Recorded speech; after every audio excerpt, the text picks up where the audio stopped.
Magandang araw sa ating lahat. Karon guys, magluto ko og ginisang batong with chorizo.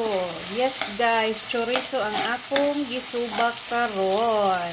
Naara ang batong guys, ako nang nahiwa. Ang lamas ani guys, ahos ug bombay lang.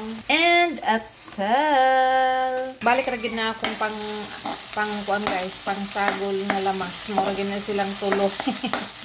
So kani guys, ako na ning gipauga ang chorizo before nako ilunod ang batong. So karon guys, ilunod na nato ang batong. Saraw na to guys para ma-mix ang chorizo sa batong. Magbutang tag tubig gabay guys. Gamay lang. Timplahan dahil na to guys og tuyo and magic sarap.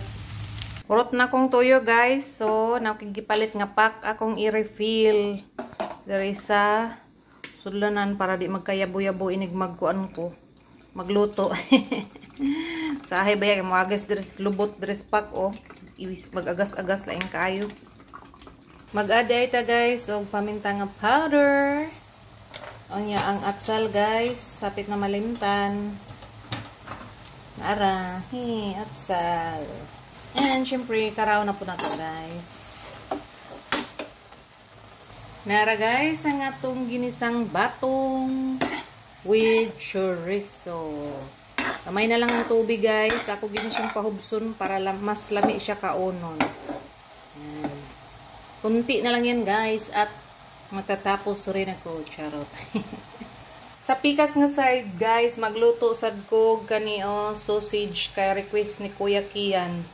Taud-taud na daw siya wala kakaon ani, so magluto sad ko ani. Kara guys, upat ra ka bukang sulod sa isa kakan.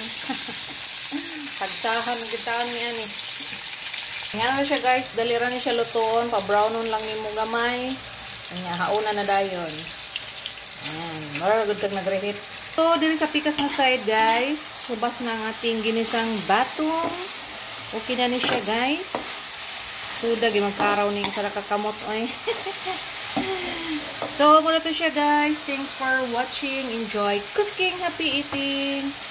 Love, love. God bless you all. Bye!